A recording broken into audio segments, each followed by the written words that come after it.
right. Hi, everybody. Welcome to our kickoff webinar for 2026. So glad to see so many people here tonight. Welcome to our Feel Like Yourself Again webinar. Like I said, this is kicking off our series for the year. Just a few kind of housekeeping items before we get started. Everyone will be muted, but we do have the chat for you to participate with our speaker tonight. There will be a Q&A session towards the end, and we will also have a post-event survey. It's really helpful if you can fill that out after you've joined us this evening so we can kind of learn from you and see what we're doing well, what we can do better, what you want to see from us in the future. So thank you in advance for filling that out. You can always go back and revisit these webinars on the YouTube channel. It's just youtube.com Arthritis Foundation. And you'll be able to see these resources online next week. I am Chrissy. I'll be your moderator tonight. I have lived a whole lifetime with symptoms of inflammatory arthritis, and I spent many, many years, decades actually, trying to figure out what was going on. In early 2021, I was diagnosed with just sort of like generic inflammatory arthritis that we called rheumatoid arthritis. But just a couple months ago, I saw a new doctor who kind of had a hunch and it changed my diagnosis entirely to ankylosing spondylitis. So it has been quite a journey for me. That may resonate with some other folks here tonight as well. I am a co-facilitator of two of our Connect groups at the Arthritis Foundation as a volunteer and patient, one in the greater Los Angeles area, and then one that is focused entirely on cycling. And if you participate in or would like to participate in cycling activities as someone living with or knowing someone who has arthritis, to that end, I ride in the California Coast Classic each year, which is a big awareness event and fundraiser for the Arthritis Foundation.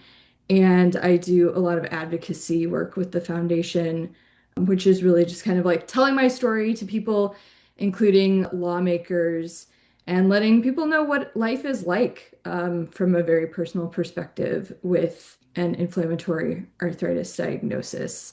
And a few things about me. I love sports of all kinds, but I went to the University of Illinois, so a big fan. I make maps professionally. I love photography, I love cycling, and I love to volunteer. And why this matters to me, why am I even here tonight? So arthritis really is more than just joint pain, no matter what type of arthritis you or your loved one might be experiencing. It can change lots of physical things like your appearance and how you move through the world, but it also affects much more beyond the appearance. Just like arthritis is more than joint pain, arthritis is more than purely physical effects on your life. I created this little collage about my why.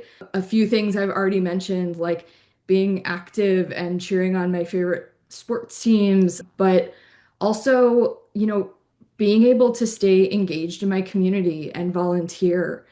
And when I was putting this together, I really thought about a quote I've heard in some circles about like, my body is the least interesting thing about me. And I was putting this together, I thought, I bet people can't tell which of these photos comes from before my diagnosis and after my diagnosis. So the physical may not be apparent, but a lot of mind shift changes in some of these photos. And so we're going to be talking about kind of like what the emotional effects can be and how to, again, sort of like feel like yourself, possibly before diagnosis, but especially after diagnosis, and some tips and practical ways to kind of feel like yourself again to rebuild that confidence and self-esteem. So just a little reminder, arthritis does not define you and you can feel like yourself again. So a few goals that we're hoping to achieve tonight: understand how arthritis can affect your appearance in your daily life, recognize its impact on confidence and self-esteem, and learning practical ways to feel more comfortable and confident. So I'd like to introduce our guest for this evening, Dr. Caldwell-Smith, or Dr. Tia, as you'll see in a bit. the founder of the Up Center for Mental Health Services, more than 15 years of counseling experience, specialties in chronic illness, women's issues, grief, and stress, provides counseling, clinician supervision, and teaching, and has a PhD in counselor education and supervision. So we are very, very excited to hear from Dr. Tia this evening. Quickly before we hear from the doctor, a few notes on the impact of arthritis and the body. I've been talking about my experience and have mentioned a couple types of arthritis already, but just a quick overview on the next slide of some common forms of arthritis that you may or may not have heard of. I know pre-diagnosis, even though I was living with one of these conditions, I had never heard any of these words until I happened to walk into the right doctor's office. So, rheumatoid arthritis can result in joint deformities. We have psoriatic arthritis that often affects skin and nails. Osteoarthritis, this is the one, I had heard of previously, kind of under the arthritis term. Osteoarthritis was what I had been familiar with. Lupus falls under the arthritis umbrella, where you'll often see rashes or hair loss, gout, swollen joints, particularly in the feet. Juvenile arthritis affects our kiddos. And then what I mentioned is my new diagnosis, ankylosing spondylitis, which often affects your spine and your posture. And there is something called the TRUST trial, and it's exploring two cutting-edge approaches to treating gout. And so if you're interested in that, there is a QR code at the bottom of the slide that you can scan and learn more about that trial. And then just a note about rheumatoid arthritis. You'll hear it referred to as RA. It's the most common type of inflammatory arthritis in the United States. It often affects joints in the hands, so your wrists, your knuckles, your fingers. It causes inflammation that leads to pain and stiffness, swelling, reduced grip strength, and unfortunately, if untreated, long-term joint damage, which is permanent. So now that we've done a very quick overview of kind of different types of arthritis and acknowledge that they're not just physical, they're a diagnosis can really be a deeper part of the experience. Having a chronic illness can impact your personality, your mood, how you treat your family and friends. I know this was certainly my experience. Um, I was pretty grumpy and pretty depressed. And honestly, when I got my initial diagnosis, my life kind of stopped. But what I have experienced is that life is different, but it's not over. And so this is the great news that we have to share tonight is that there is a lot of evidence that shows that people who have stronger self-esteem report a greater happiness and life satisfaction. So we're going to talk about some strategies and methods and tips tonight that can help build that self-esteem and feel better living with a chronic illness. So, new you is still you. And this is where I'm going to let our guest for the evening, Dr. Tia, take it away. All righty. Good evening. Good evening. I am Dr. Tia. We're just going to chat a little bit tonight. It's going to be super casual.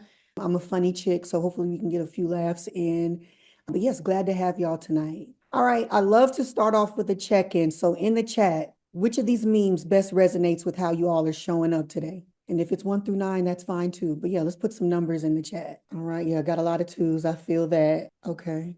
Okay, we got a lot of 2s. So we're feeling pretty tired. Okay, got a 1 through 9. It'd be like that sometimes. Absolutely. Okay, gotcha. Well, however you all are checking in today, please make sure that you're taking care of yourself. Prioritize your wellness. Okay. All right. And as for me, I'm checking in like 1 through 9. So yeah, I'm on multiple tiers today. All right, cool. Go to the next. All right. So for tonight, I hope to achieve, and what I hope to achieve for all of us is that we learn to validate our experiences and ourselves. We begin to, or either even further develop an understanding of therapeutic navigation in chronic illness. We're going to discuss and learn some practical chronic illness navigation strategies and yeah, have some fun, few laughs, kiki a little. All right, so a little bit about me. I am a therapist and I'm also a counselor educator. I specialize in working with clients with chronic illness, life transitions, grief, and social wellness. So I'm a real big community and friendship person. And so I work with adult clients, honestly, trying to make friends, trying to build community. I am also a fellow chromie, a chronic illness homie. I have lupus, mixed connective tissue disorder, and long haul COVID. Additionally, I'm a new wife, got married last April. We hanging in there. I'm an obsessed dog mom. I have a Chihuahua mix, Kobe. I'm a rich auntie, not a mom, and I am a chronic illness advocate. All right, so what's the tea? Yeah, having a chronic illness sucks, okay? It is okay to feel that. It's okay to, yeah, just not feel as positive about it, but you definitely can navigate the experience. And so we'll talk a little bit about that tonight. All right, so some of the feels that I'm sure we all have felt regarding chronic illness: sadness, grief, frustration, overall decrease in confidence, feeling overwhelmed, maybe even feeling some guilt. But I wanted to see what others have felt. What are some of y'all's feels? Oh, thank you, Teresa. But yeah, what are some of y'all's feels regarding chronic illness? Okay, physical pain, mad as hell, got it. Frustration. Yeah. Defeat. That's a big one. Okay. Hard. Absolutely. I think someone said depressed but blessed. Okay. And so, yeah, even having an attitude of gratitude can help us navigate chronic illness. Annoyed. Absolutely. I feel that quite often. Not understood. Okay. So yeah, a lot of different feels. And so whatever your feels are, feel them. Okay. We're not here to dismiss those feels, because having a chronic illness, you do feel a lot of, you feel, yeah. And I even see apathy, because yeah, sometimes you just kind of reach a numbness of it all. Absolutely. Okay. Thank y'all for sharing. All right. So here are some of my feels. So everything that's in the chat, definitely, I feel all of that. But part of my journey, so yeah, I lost my hair. As you can see, that those are a few big old bald spots on my head. Just one of the impacts of having long haul COVID on top of lupus. As you can see, I have like some swollen feet, swollen joints down at the bottom. In the center, the star of the show, that's me. You can see I have that grand old steroid moon face. Anybody in the chat ever had to take steroids and get that good old nice juicy moon face? Anybody? Yeah, yeah, currently on it. Gotcha. So yeah, and I was on steroids for a very long time, and it actually ended up impacting my sight too. I was on it too long. But yeah, so that nice moon face, had to deal with that. Then to the right of that, had to get on a special type of inhaler. I don't even have asthma, but the lupus, yeah, after COVID tore me up so bad, I had to, yeah, use a special type of inhaler. And right underneath that, lupus actually caused some necrosis because of Raynaud's condition in my fingers. So I had to get part of my finger removed. You can't really tell, but yeah, I definitely had to have major surgery. And then up to the right, that is good old hospital food, because I have been hospitalized multiple times. And yeah, hospital food is just so delicious, right? So yeah, and then underneath that, when I was released from the hospital after being in a coma from COVID, I had to use a walker. So I had to learn how to walk again, talk. And then to the left of the walker is an oxygen tank, because yeah, I now have to use oxygen like permanently, typically just at night when I sleep and when I exercise. But yeah, so I've been through it, so I get it, y'all. Yeah, I'm a warrior. I received that. Thank you. Thank you. So yeah, it's been tough, but I'm navigating. And so I just want to encourage you all, that you all can do the same in some capacity. All right. So I'm not going to bore you all tonight with therapy talk. I just want to touch on a few concepts really quickly. So overall, my theoretical frameworks when I'm working with clients with chronic illness, I typically start with CBT, so cognitive behavioral therapy, and that just really helps with like reframing our thinking and shifting our mindset. I also use ACT, which is acceptance commitment therapy, and that's just really coming to terms with your condition and relinquishing control, because as you all know, with chronic illness, there is not a lot of control there, or like maybe control that you are used to. And then I use a little bit of narrative therapy, which is just helping to rewrite a life story that is authentically you and a little bit separate from your condition. And then holistic wellness, which I consider in the therapy realm to be low-hanging fruit. Like, how are you eating, right? How are you connecting with others? Are you moving, like, moving around, exercising, things like that? So really like accommodating the whole self. And so those are my theoretical frameworks, and I'm just going to touch on each one briefly. Yeah, just so y'all can have a little bit of an idea. So with CBT, cognitive behavioral therapy, it's really just about the connectedness, well, the interconnectedness of thoughts, behaviors, emotions. So meaning you think something, it makes you feel a way, and then you behave a way. Or maybe you behave a way, it makes you think something, and then it makes you feel a way. So really just like that cycle. So with utilizing this, I just really work with clients, helping them to just reframe their thinking, working through thought distortions, because sometimes with chronic illness, we'll catastrophize, right? Like we might like wake up and maybe our knees are sore and we're like, oh, I'm about to lose my leg, right? Or just something just to the full extent, right? And so I work with clients with really just reframing their thinking and shifting their mindset.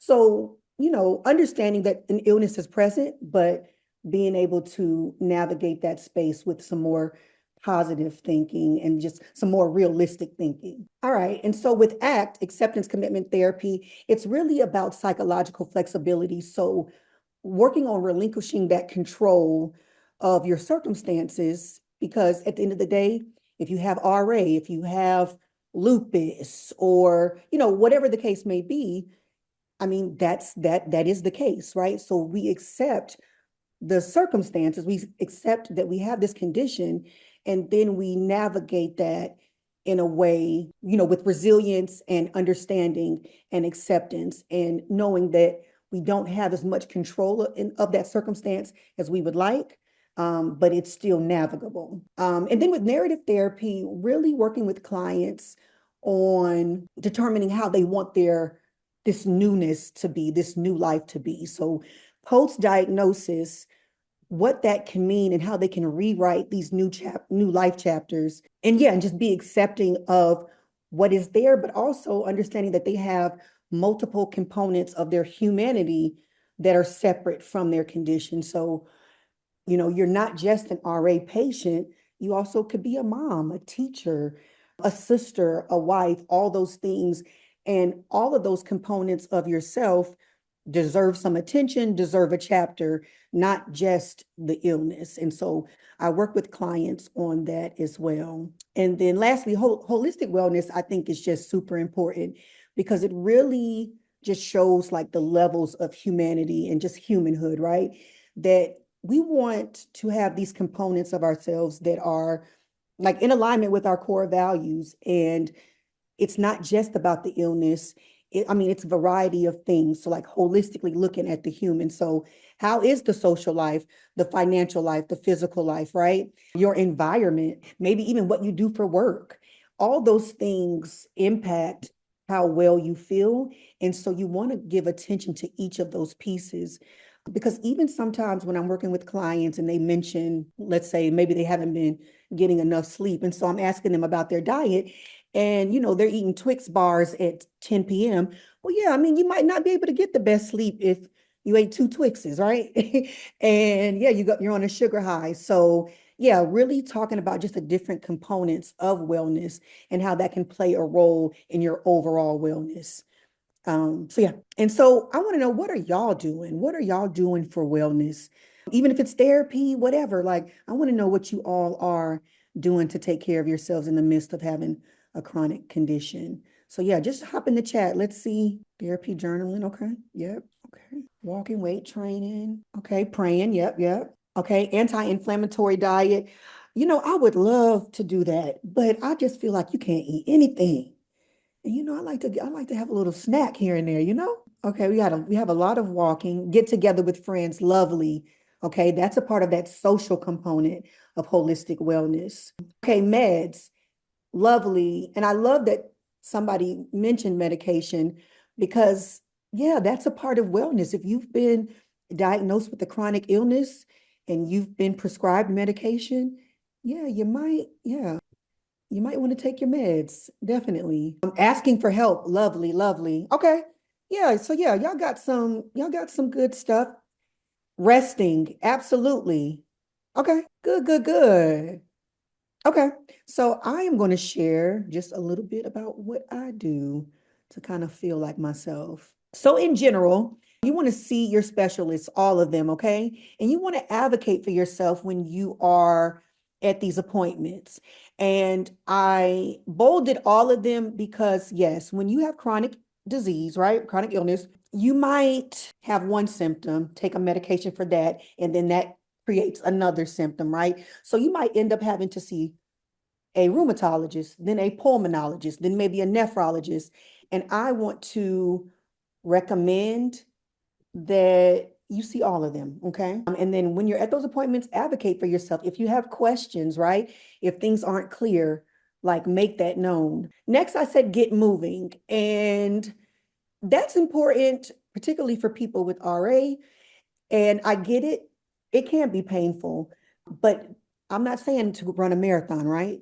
I'm just saying to get moving, okay? Just a little bit. But yeah, just, just staying active. Also prioritizing rest, okay? When you can rest and even rest your mind, right? So doing some mindless activities that don't require a lot of brain power, rest, okay? I put watch your mouth, okay? And I mean that by self-talk. So watching how you speak to yourself, how you speak about yourself, and even watching how others interact with you. And then watching your food intake too. So watching your mouth, making sure that you're eating what you should. And granted, a little snack here and there, it's all good, right? But yeah, just being mindful of your mouth, okay?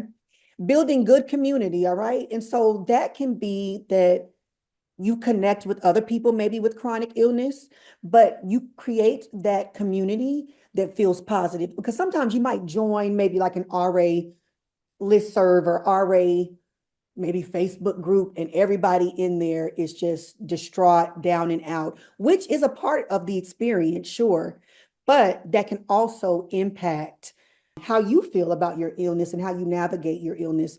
And so you just want to be mindful that you want to have that good community within like the context of your actual condition, but then good community just in general in your life, right? So whether that be family, friends, co-workers, whatever, just really having strong, good community, okay? I also said to stack your resources. So if you come across maybe a clinical trial or a medication or maybe like a grant or like free services, write them down, store them somewhere so that you can use them potentially or share with other people in your chronic illness community.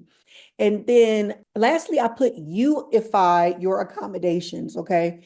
And I'll talk a little bit more about that in the next slide, but really like make your accommodations your own because at the end of the day, if you have this condition, I mean, you still want to try to enjoy your life and your life might look a little different, but you can still be you. So yeah, just remember that. Remember that you're still you. All right, so here's what I do. So to the left, that cutie patootie, that's me.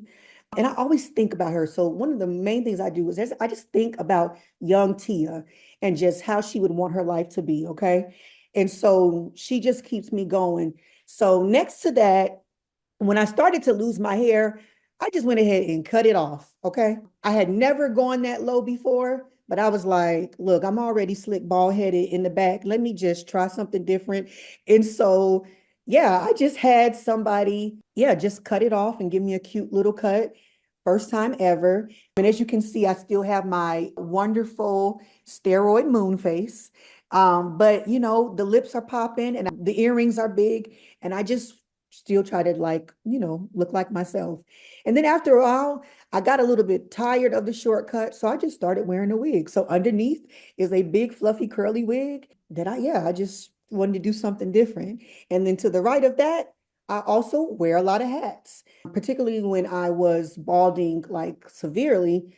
Yeah, I just rocked a lot of different hats. And then up above that, almost 4 years ago, I went and got sister locks, which is it helped my hair to grow and you don't manipulate your hair as much. And so yeah, now I have like longish locks.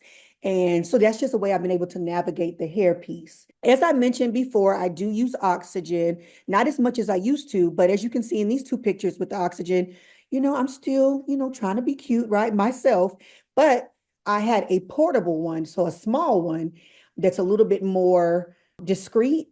And it was just, it was just an opportunity for me to accommodate myself, but still feel like myself. And then lastly on this page is sneakers. I'm a sneaker girl.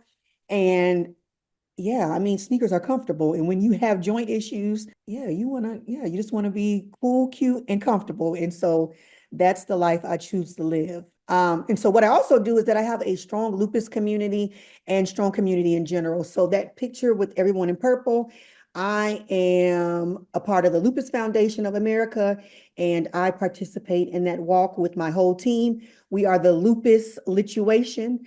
That is my team, and we walk every year.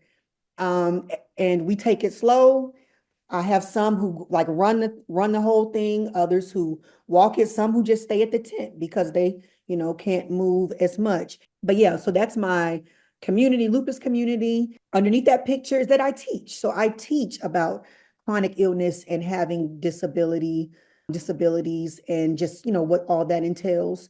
In the middle, that's me and my husband. Like I said, I just got married. So I'm really, into him, right? And into my relationship and into relationships in general. And that helps me to navigate my condition, but also just having a good partner, right? And you can find that partnership romantically or, platonically, whatever the case may be. The picture to the right, it was like a moving picture, kind of, but it's me walking. But again, as you can see, with the oxygen on, with my small portable oxygen. And then underneath, that is the machine I have to get into to take my pulmonary function test. And like I was telling you all, go to all of your appointments, okay? I go to all of mine. I want to make sure everything is working right, even when it's not, right? But yeah, that's also what I do. And then, yeah, lastly, I hang with my dog. That's Kobe. He's obsessed with me and he's my shadow. But again, like I said, I teach, I do webinars like this. I do a lot of outreach because I want people to understand chronic illness more, but also know that it's navigable. It is different, but you can definitely navigate it in a way that you can pretty much remain true to yourself. That is a picture of the beach because I still travel. And when I travel, I get wheelchair service, okay? I get on the plane first. Ain't no shame in my game. I do it. I still travel. And then lastly, I go to Chili's, okay? I'm gonna eat me a little snack, okay? I'm gonna have me a little triple dipper, okay? And I'm gonna hang with friends because that's what I do to feel well. And that helps me to stay positive, stay confident, stay connected. And so, yeah, life can definitely still be worth living and be fun in the midst of the pain, the appointments, the discomfort, and all the feels we discussed earlier. So, yeah, So at the end of the day, you are still you, maybe a different you, maybe a newer you, but still you. Amazing. I love that. You are still you, and it's so true. So, thanks. I love hearing from someone who has the technical clinician background, but like really gets what patients are going through. And you have really demonstrated your qualifications there. But thanks for sharing so much of that. That was really Oh, inspiring for me. We have some Q&A that came from the registration or participants from their registration. So I'm going to kick off with a question for you. What would you say is like the most important thing you could do to feel more like yourself again? I'm going to honestly say staying connected. Like staying connected helps you to still feeling in community, feel valued, feel supported. And I think those are core things that you need when you are navigating a chronic illness. And I also feel like being in touch with your core values is really important. So even earlier when somebody mentioned prayer, I think sometimes chronic illness may get so difficult that you stop doing that, And so I think just returning to your core values. So if it is exercising, right? If you are a very active person and then you get diagnosed with rheumatoid arthritis, your core value is still to stay active, right? You might have to move a little slower. You might not be able to run a marathon anymore, but you still can stay moving. So really like realigning yourself with your core values and yeah, being rooted in community. And if you don't have community, developing it. Yeah. I love that. I love the core values example because I think I went through this where I was like, well, I can't do the things I used to do. So again, my life is just over. But my core value was like I can't hike up the mountain anymore, but I can still spend time in nature. And that identifying the core value helps to sort of adjust to the new life, but feel like myself. And the community thing, I will just, people find community in all kinds of places. I love that you said earlier, finding good community. One of the first things I heard when I was diagnosed is watch where you go, especially online, because I think there will always be bad days with a chronic illness. That will always be there. So I'm not going to put myself in front of more of that than I need. And there Yeah. can be some pretty rough places out there, but people find community in lots of places, but I will make a plug since I am a Connect group Good. facilitator that the Arthritis Foundation has a lot of these Connect groups. They're like, I call them education and support groups, but there are some based on your geographic location. There are some based on specific diseases. We have programs that are for like JA parents and then special interest groups. Like I told you, I facilitate one just for cycling. So if you're interested in maybe some are virtual, some are in person.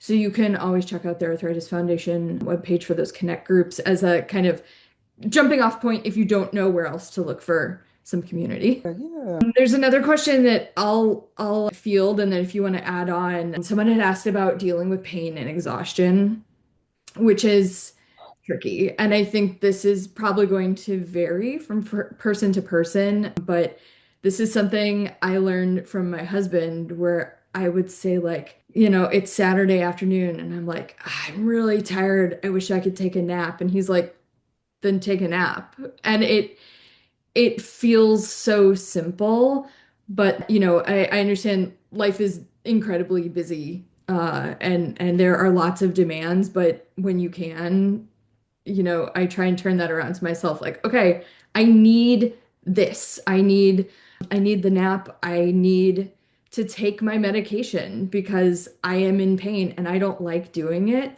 but like take it. That's why you have it. And so for me, dealing with it has been a journey, but it has also been a process of like, how do I drill down into the simple? How do I take this really big, overwhelming thing and make it really just kind of eliminate the noise? And what do I actually need? That's Yeah. my experience. I don't know if you have anything you'd like to add to that.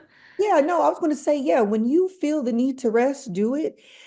And I think on the flip side, when you have a burst of energy, I think you should use that energy as well because you never know when you're going to have that energy again. So I also, yeah, just a little bit of balance there. So like there's moments where I'm just dragging. I'm like, look, I'm just going to chill. But then other moments where I'm like, I feel good. Let me get some things knocked out because, probably by 6, 7, I'm gonna be like, girl. All right. Totally. Yeah. So, just, Mhm. taking advantage of those moments, but absolutely rest and not really caring what others think about the rest. Okay. Because I think that sometimes that will deter us from resting because we don't want to appear lazy or Mhm. unproductive. But, you have to prioritize your wellness because others won't, When I've heard rest is productive. it The is. rest is what we need to do to keep going. Or even the flip side of there's a birthday party I want to go to and I know it's going to knock me out, but it's worth it to be present for that and then rest afterwards. Or, Yeah, yeah. And I always say, like, even with the like UFI your accommodations, that may mean that you go to a party and you can only stay for an hour. It doesn't Mhm. mean that you can't go, right? It might mean that you can show up, maybe just show up late, a little later, like once you feel a little rested. It doesn't mean you can't go, right? Yeah, you just need to make some adjustments. Yeah.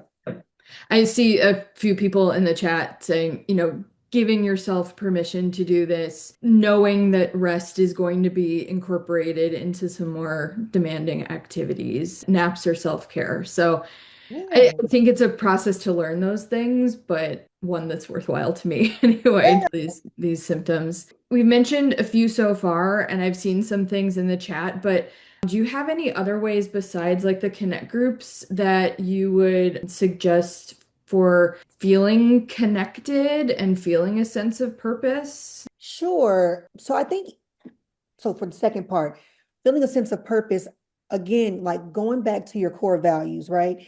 And really like aligning your actions with like the things that are important to you. I can't tell you what your purpose is, right? You would know that, right? You would have to tap into that and then start living a life that's in more alignment with that. And for example, like for me, I am a therapist, but I'm an educator at the core.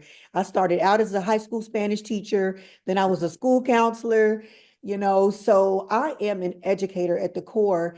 And so when I started to feel maybe like overwhelmed or bogged down with like just solely being a therapist, I was like, it's because I'm not really like living in my full purpose, which is being an educator. So I really had to tap back in to, my core values were like, girl, you like to teach people, right? You like to educate folks. And so that would be a recommendation, just really taking a look at your core values and looking at your life and seeing if there's any connection, because some people don't live at all according to their core values. They're just kind of, they might go to work, make their money, pay their bills, right? But nothing that they're doing like full on is in alignment with their core values. And that helps with purpose. And then the first part of the question, you're asking just for like more tips or like ways to build community. Is that what it was? Or Yeah, ways to connect with others. And okay, I think yeah. this can be especially difficult when we are tired or, just can't get out of the house or, Yeah, yeah. or So you get out but you can't be fully as active as you might want to. I think, there's the whole range of yeah, yeah, yeah, situations here. yeah. And so yeah, outside of the connect groups, like other like virtual groups, virtual meetups can be helpful and they can accommodate like if you're maybe housebound for a little bit, right? But you can even get as specific, like even on meetups.com, where maybe you connect with individuals with RA who like to walk. Okay. Like it can get so specific on meetups or just any other, I mean, the Hmm. Google machine, you could find something. But yeah, like me, I have a movie crew. Okay. I hang with a group of people. We love to go to the movies. And that's just what we do. We connect in that way. And so it's just important, again, those core values, your interests, right? And matching them up. And also, every connection you make doesn't have to be with individuals with chronic illness. You Hmm. can just make stronger connections with the people already in your community, right? Even starting brand new friendships or like reconnecting, you might have an acquaintance in your realm that maybe you can get even deeper connected with. You know what I'm saying? And so it just really takes some intentionality that sometimes we might not always feel like exuding out in our condition, but I think it's just such an important part of, having a chronic illness. Hmm. Yeah, I love that point that like we don't have to be operating purely in chronic illness Yeah. circles. It can be a really like interesting and empowering position to be in to be with a group of people. And if you're comfortable, I know some people are private about their diagnosis. I'm very public about mine and letting Same. people know like, hey, I was diagnosed in my 30s after a lifetime of symptoms, and like you hear arthritis and may not understand that it's affecting people all around you. So I love that we keep coming back to core values. And there was a question about like how do you maintain your self-image? How do you manage pain and tools to get through things and still maintain who you are? And that I think having a chronic illness has really forced me anyway to have be self-reflective and introspective and figure out maybe what some of those core values were that I didn't realize before being in this situation. Um, the question specifically was asking about how did arthritis affect your body and self-image over time? And I said this earlier, but my life stopped. I was like, I had been a park ranger, very active my whole life, and I was like, I don't know who I am. My identity is wrapped up in all of these activities that I can no longer do. Now what? I mentioned I'm very public about my diagnosis. And so this has my diagnosis has become a part of my identity, but just a part. And this is where I always say, like, life is different, but it's not over.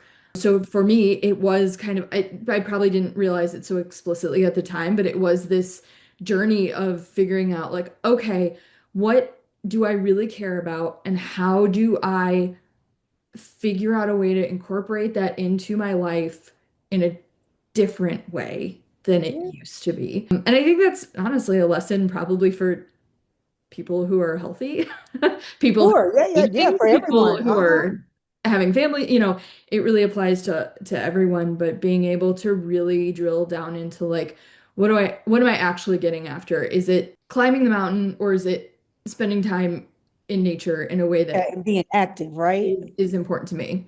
Yeah, Yeah. so that has helped. And I will go back to something we heard at the very beginning too, where, like, being able to sort of learn to manage some of the emotional side can spill over into the physical effects too. Because the second part of that question was, how do you manage pain too? And I think, being able to say, okay, I can't climb the mountain, but I can go outside and I can take a walk. And that not only helps my mental state, but it's the motion is lotion. It's helping me get out and move around. And so there is sort of a cascade effect. And I don't want to discount how difficult that is, but Yeah. it has been effective for me. Definitely. And just the importance of knowing that, okay, this newer you is still you. You just need some accommodations, right? So, Mhm. can you hike up Mount Kilimanjaro? Maybe not, right? But can we go to the base of the mountain and kick, or maybe kick it for a little bit, right? Can we get some fresh air, right? Can we have a little bit of movement? Yes, right?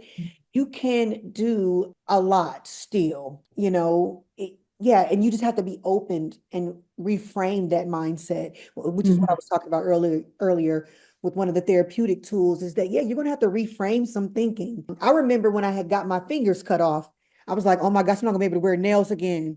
Now look at me, nailed up, right? Like it's a part of my being. I love having long nails because these are my natural nails. I grow them long. Like, and I was like, oh my gosh, I'm never going to have nails again. And then look at me. Yeah, you just really have to reframe your thinking. And that takes time. That takes time. Yeah, the reframe is a great segue into the last question that I'm going to ask. And that's, if you have any suggestions for how to cope with, I thought my life was going to be this, and now it's this. Okay. Yeah. So the first thing is acceptance. Okay. And again, I know that can be tough, but that is a therapeutic tool that I like harp on. It's like acceptance, like your life is different from what you thought it was going to be. And that is the reality. That's the truth. So acceptance in that piece, right? And then understanding, like after that acceptance, how can you keep some of those same core pieces of you, right? So I remember being hospitalized and I'm like in the bed, pretty much can't move. And I'm having like visitors and I'm in there cracking jokes and roasting. And they're like, girl, you in the hospital. What are you? I'm like, I'm still me. As much pain as I was in, I was tied up to so many tubes and everything. But I'm in there being myself because it's important to me to be a funny girl. I'm just a funny girl at the core, right? But again, so having this acceptance, like, I'm in this hospital bed, there's nothing that I can do, being treated so that I can go home and try to live, you know, as normal life as possible, right? But in the meantime, like, I have to make the best of this situation. I still have to be me. I still want to be me. Now, granted, maybe I can't laugh as hard because of my breathing, right? But I still want to be comical, right? I want to preserve as much of my personality as possible and as much as my like interest as possible. And so Mhm. really understanding that acceptance piece and still trying to remain true to yourself and those core values. I feel like I'm like repeating myself about the core values, but it's such a pit like a crucial part like navigating chronic illness. Yeah. Yeah, great. I'm right there with you. Like, it feels repetitive, but at the end of the day, it does feel like it's kind of the starting point for so much of this. So, well, we are running close to time. So, do you have any sort of, like, final words of wisdom for the group tonight? Um, I mean, really just the title, like you're still you. And as much of that and as much of you and your life that you can preserve that's healthy for you, do it. Yeah, just do it. Like live your life and yeah, just do it. Really remember that you're still you. Maybe just with a few accommodations, right? Some adjustments, but you're still you and just always remember that. Fantastic. Well, thank you so much. I've really loved hearing from the doctor and the patient simultaneously tonight. Thanks for your time. Thank you all for attending and your participation. It's really nice to have some interactive time with such a large group. A Yeah. reminder that you will be getting a survey, so if you could take a few minutes to fill that out, that would be really, really helpful. The recording will be up on the arthritis.org webinar page, along with some future webinars that you might be interested in. I think we have a few of those. Oh, Connect groups. I mentioned these support groups earlier, a few that are coming up. We have one for osteoarthritis, February 6th, a rheumatoid arthritis connect group on February 10th, talking about stress management, which might be relevant to this audience, and the Movement Matters group. This is a group that meets to do that motion is lotion again, move in an arthritis friendly way. And the next meeting we'll be talking about somatic stress relief. And you can always register at on the Arthritis Foundation webpage. And then a couple upcoming webinars. One, February 26th, Finding Hope Through Movement. Another common theme I feel like we're Yeah. having tonight is how movement can be really therapeutic. And March 26th, Family, Fertility, and Thriving with Arthritis. And again, those will be at arthritis.org/webinars. Yeah. And that's it. So thank you again, everybody, Thank for y'all. I joining appreciate us. y'all's participation. Thank you so much, Dr. Tia, for your time and your expertise. Really appreciate it. Thanks for having me. Good night, everybody.